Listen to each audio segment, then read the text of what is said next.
তেমনই ছবির মতো সুন্দর এক গোল, চাইলে ফ্রেমেও বাধাই করে রাখা যেতে পারে। এর আগে ব্রাজিলের ডেডলক ভাঙা প্রথম গোলটিও এসেছে তার পা থেকে।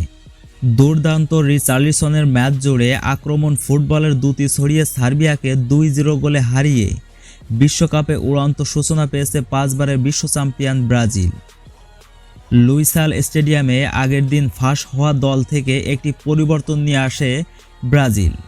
ফ্রেদের জায়গায় আসেন ক্যাসমিরো। ম্যাচের শুরুতে কিছুটা নিচে নেমে এসে আক্রমণ তৈরির চেষ্টা করে ব্রাজিল। 4 মিনিটে যেভাবে কড়া আক্রমণ থেকে বল নিয়ে এগিয়ে গিয়ে হুমকি তৈরি করেছিল রাফিনিয়া, তবে ঠিকঠাক ক্রস করতে না পারায় বিপদে পড়তে হয়নি সার্বিয়াকে। সার্বিয়া অবশ্যই প্রথম কয়েক মিনিট চেষ্টা করেছিল আক্রমণের এগিয়ে ব্রাজিলকে চোখ রাঙাতে, তবে সার্বিয়ার এই কৌশল ব্রাজিলের ভয়ঙ্কর আক্রমণ ভাগের জন্য জায়গা করে দিছিল। ম্যাচের 9 মিনিটে আবারও আক্রমণে যাওয়ার সুযোগ পায় ব্রাজিল। ক্যাসমিরোর কাছ থেকে পাওয়া পাস দারুণভাবে নিয়ন্ত্রণ নিয়েও ডিফেন্সের জটলা এড়িয়ে শট নিতে ব্যর্থ হন নেইমার। 13 মিনিটে দুর্দান্ত গতিতে সার্বিয়ান ডিফেন্সে ঢুকে পড়েছিলেন ভিনিসিউস জুনিয়র, তবে কর্নারের বিনিময়ে সেই আক্রমণ ঠেকাতে সার্বিয়ান ডিফেন্ডাররা। ব্রাজিলের আগ্রাসী কৌশলের কারণে এই সময় প্রায় সবাই নিচে নেমে ডিফেন্ড করতে শুরু করে আর চেষ্টা করে প্রতি আক্রমণের সুযোগ তৈরির।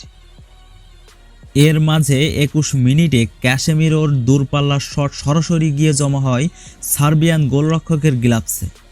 শুরুর কয়েক মিনিট বাদ দিলে ম্যাচের প্রথম 25 মিনিটে ব্রাজিলের প্রেসিং সামলে সময় পার করেছে সার্বিয়া। 26 মিনিটে প্রথমবার বলার মতো কোনো আক্রমণ তৈরি করে সার্বিয়া, তবে আলিসনের দেয়াল ভাঙ্গার মতো তা যথেষ্ট ছিল না। 2 মিনিট পর থিয়াগো সিলভার দুর্দান্ত থ্রু পাস খুঁজে নিয়েছিলেন ভিনিসিউস, তবে সার্বিয়ান গোলরক্ষক এগিয়ে এসে দারুণভাবে আটকে দেন সেই আক্রমণ। ব্রাজিলের প্রেসিং ও আগ্রাসীর ফুটবল রীতিমতো কোণঠাসা হয়ে পড়ে সার্বিয়া। নিজেদের অর্ধ ছেড়ে মাঝমাঠও পেরোতে পারছিল না তারা, তবে নিজেরা সুযোগ তৈরি করতে না পারলেও ব্রাজিলকে ঠেকিয়ে রাখার কাজটা বেশ ভালোভাবে করে যাচ্ছিল তারা। 35 মিনিটে দারুণ জায়গায় বল পেয়েও দুর্বল শটে সুযোগ নষ্ট করে রাফিনিয়া। 42 মিনিটে নিকোলার ভুলে বল পেয়েও সময় মতো শট দিতে ব্যর্থ হন ভিনিসিউস। নিকোলাই এসে আটকে দেন ভিনিসিউসকে। দাপুটে খেলেও ব্রাজিলের গোল না পাওয়ার হতাশেই শেষ হয় প্রথম অর্ধ। বিরতির পর মুহূর্তেই ফের রাফিনিয়ার সামনে সুযোগ এসেছিল ব্রাজিলকে এগিয়ে দেওয়ার। এবারও তাকে ঠেকিয়ে দেন সার্বিয়ান গোলরক্ষক। একটু পর ডি বক্সের একটু বাইরে ফ্রি কিক পায় ব্রাজিল, তবে দারুণ জায়গায় বল পেয়েও সুযোগ কাজে লাগাতে পারেননি নেইমার। 55 মিনিটে ভিনিসিউসের পাশে ডি বক্সের ভেতরে নেইমারের শট পোস্টের বাইরে দিয়ে যায়। 60 মিনিটে আলেক্সান্দ্রো ডি বক্সের বাইরে থেকে নেওয়া বুলেট গতির শট গোলরক্ষকের দেয়াল পেরিয়ে পোস্টে লেগে ফিরে আসে। তবে আর কতক্ষণ, 62 মিনিটে রিচার্লিসন ঠিকই ভেঙে দেয় সার্বিয়ার ডিফেন্স।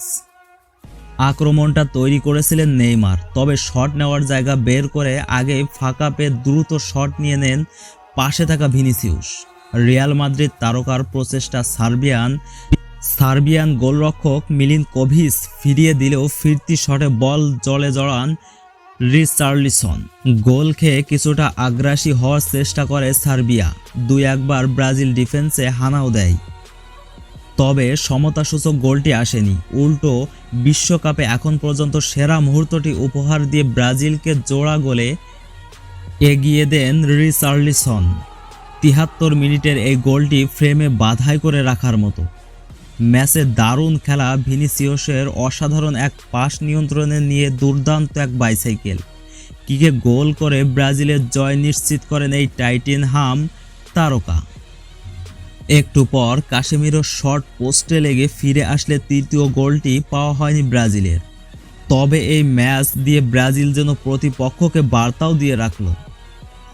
আর এরকম সুন্দর সুন্দর ভিডিও পেতে অবশ্যই আমাদের চ্যানেলটি সাবস্ক্রাইব করবেন এবং বেল আইকনটি ক্লিক করে রাখবেন।